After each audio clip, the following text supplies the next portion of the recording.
Jeff, we are ready. Jeff. Tony, London's not a guy who always gets to the line a lot. He took 7 free throws today. He seemed to really be hunting his shot. Is that something you would talk to him about doing today? Well, I mean, he's got a good feel, as I've said many times, so I trust him. But there were opportunities, and I thought, we needed to try to attack and touch the paint and be assertive, and then from there make the right plays. But he had a nice feel, and he did draw some fouls, and it's good whenever we can get to that line. We've had those dry spells where we haven't been able to get there, and that was big. And then to cash in and make 18 to 20 is obviously important. Tony, they shot 25% in the second half. I know they were down a few guys. Did they wear down? Did you like your defensive execution better, obviously, in the second half? I hope you guys liked it. I liked it a lot. I think that's what we have to be. We flew around. We jammed the lane. And, it was a challenge the first half. They did spread it out. They attacked off the dribble. Yes, they were shorthanded. I understand all that. And they're talented. I don't know if they got worn down or not. I just know the crowd was into it. Isaiah was terrific with his activity. Jack was. And our guys really tried to spread out and help each other. It wasn't just one guy on the ball. We have had some trouble in last against Villanova, Syracuse, even Virginia Tech. We've been a little bit stretched, and then guys would beat us off the dribble. I thought we were more collective defensively, and then again you had the energy of the Mamadi and some rim protection. And I thought those in the second half, those 3 interior guys were terrific. You look at that stat line with 5 blocks, 13 and 11. He's playing good ball for us. Yeah, kind of branching off what you just said, were they doing anything in that first half that was similar to Syracuse? I know that they're kind of taking that approach and going wide. Yeah, I just think they were trying to play fast. They were trying to spread it out, a little bit of dribble drive, dribble handoff, attack downhill, maybe not run quite as much of their actions. And you just have to be ready. You got to try to bother shots, jam the lane, and they made some contested shots. Whenever we were out of position, they took advantage of us. We had a little trouble on the ball screen. They had a couple lobs at the rim, and we tried to adjust that in the second half, and I believe that helped us. We ran good offense in the second half, too. We ran hard offense, and that made a difference as well. It seems like you've had more turnovers than usual in recent games. Is that something you addressed at halftime? Ball security, no one tries to turn the ball over. One thing I challenged our guys after Syracuse, I talked all about the defense, and I said you can control the position you're in. You can control your effort.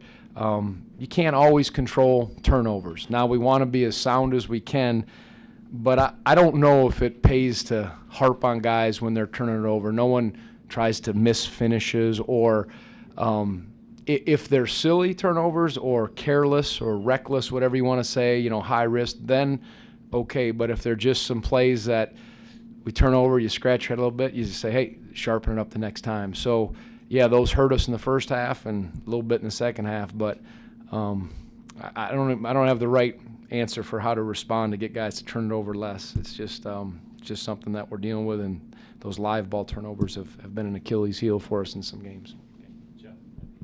It's easy to see what Mamadi can do offensively, and as a shot blocker, he also picked up those 4 fouls.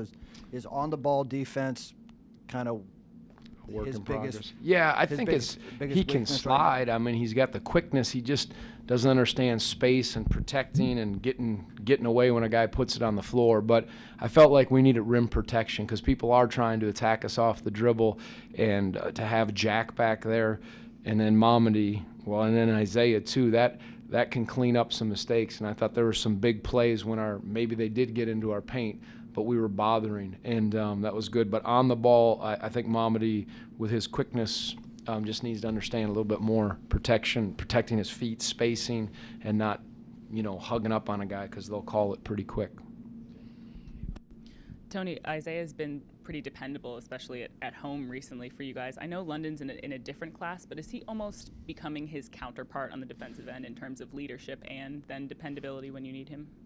Is Isaiah defensively or offensively? Defensively. Yeah, no, he's always been our heart and soul, our glue guy from pretty much day one. That's how he's been. But he willed us. He knew. I mean, he knew we needed to respond to the challenge of stopping the ball collectively.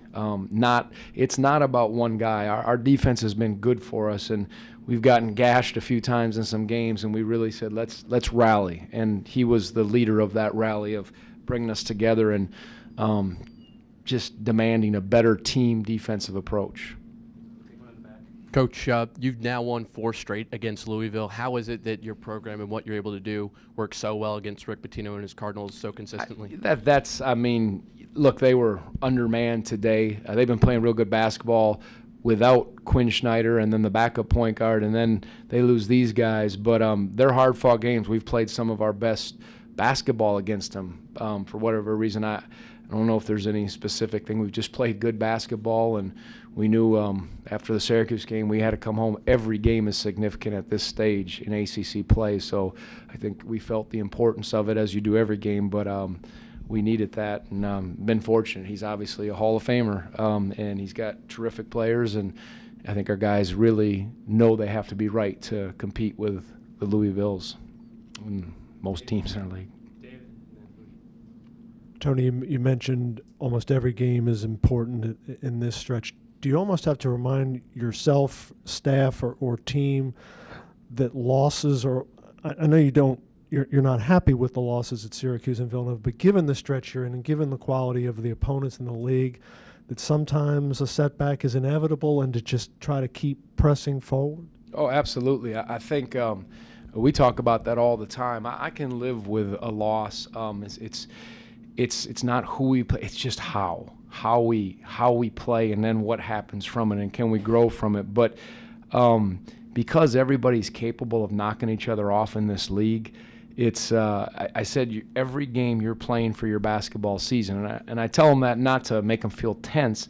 I say it's a privilege, because a lot of teams are in spots where maybe every game doesn't matter as much. Now we're getting to the second half, and every game has major significance for a lot of reasons. So embrace that, appreciate it, and play that way, and then we'll pick up whatever happens. Win or lose, we'll adjust and go on. But I think our guys have a healthy perspective that way, and I've tried to be that way with them, because I think if you get so consumed with a win, a big win, or a big loss, I don't think that's the right way, at least for our team. And I try to instill that, and I think we responded well after a great first half against Syracuse, a poor second half, and then we had a chance to right the ship. Maybe playing that quick was good for us, but you can't do that in this league. It's on you, whoever you play next.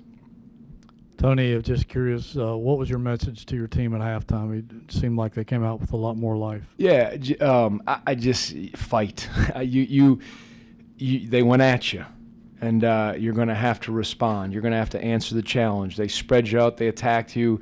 Some silly turnovers we talked about, but just get after it, and don't you back down one bit. Try to adjust things, and good start helped. Maybe we need to just be down at half and come out so we play better in the second half. But momentum's a funny thing. It's hard, and our guys knew they had to play with a sense of urgency, and I love the way they adjusted. They figured out what they needed to do defensively and even offensively with the pace in which they played. And it wasn't anything I said. I just reminded them of what this program's founded on, and that was a strong message to them. And I think those guys who've been here know what it's about, and they responded. You've already talked a little bit about Isaiah, but what about the fact? What does it say that he played 37 minutes? We needed it. I just thought with, again, their attacking and his ability to cover some things when stuff broke down, whether it was plugging a gap when they do a dribble handoff, and you saw him jumping up and trying to bother some of the perimeter shots. He just gave of himself to contest shots when it wasn't his guy. He's one of the better help defenders that I've coached, and that's such a strength of his. And he's always been a solid guy that can block shots, but the numbers he's putting up, and he's coming out of nowhere, and he's getting a beat on stuff is impressive. So the rim protection's there, and he's a stop-gap guy. He does not want to see it bothers him when someone gets to the rim or we have a breakdown, and that's what I want to foster with our young guys especially, but everybody. I know things are so game to game with rotations and things like that. 10 There points, is, 4 yeah. assists with Thompson tonight. Was this a game that kind of suits what he can do, the way things got in the open floor? Yeah, he made some plays. It was a balanced second half. It wasn't just defense. But, you know, Darius hasn't played, I don't know how many games he hasn't played a lot of minutes. And then this game, bang, he played 20. And I told him after the Syracuse game, your time will come. Don't get discouraged. All of you will get a chance. Momedy didn't play much before Syracuse. Here he was. But I thought Darius's length, his ability to make some plays off the dribble, bother shots, and when he was locked in more defensively than he has been, and that's a key for us. If he'll take care of the ball and guard and use his length and not get beat, then he gives us something. Kyle didn't play as much today. Mariel, well, he had 18 minutes, so they all need to stay ready. That's our team this year.